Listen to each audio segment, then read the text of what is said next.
अण्णाभाऊंना भारतरत्न पुरस्कार द्या, पायी साहित्य दिंडी काढून डीपीआयची मागणी।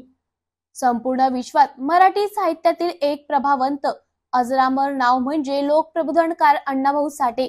त्यांचे कार्य महान असून त्यांच्या कार्याची दखल घेऊन शासनाने त्यांना मरणोत्तर भारतरत्न पुरस्काराने सन्मानित करावे व नगरमध्ये त्यांच्या नावे भव्य स्मारक उभारण्यात यावे।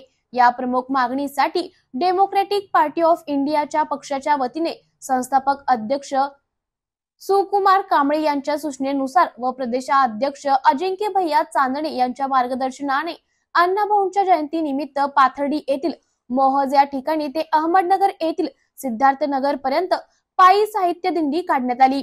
सदर साहित्य दिंडीत शेकडो मातंग समाजातील कार्यकर्ते सहभागी झाले होते।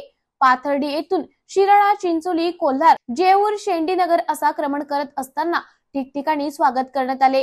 विविध ठिकाणी प्रबोधन करत दिंडी निघाली। दिंडी पालखीमध्ये महामानव डॉक्टर बाबासाहेब आंबेडकर तथा लोकशाहीर अण्णाभाऊ साठे यांच्या प्रतिमासह अण्णाभाऊंचे विविध ग्रंथ संपदा ठेवण्यात आली होती। पुढे भर पावसात नगरमध्ये दिंडी दाखल होताच सामाजिक कार्यकर्त्यांनी त्यांचे स्वागत केले। सिद्धार्थनगर येथील अण्णाभाऊंच्या पुतळ्यास पुष्पहार अर्पण करून अभिवादन करण्यात आले। पुढे जिल्हाधिकारी यांना निवेदन देऊन लोकशाहीर अण्णाभाऊ साठे यांना भारतरत्न पुरस्कार देण्यात यावा व त्यांचे स्मारक नगरमध्ये उभारावे अशी मागणी डीपीआय जिल्हा अध्यक्ष सुरेश शिरसाट यांनी केले। दिंडीची सांगता झाली।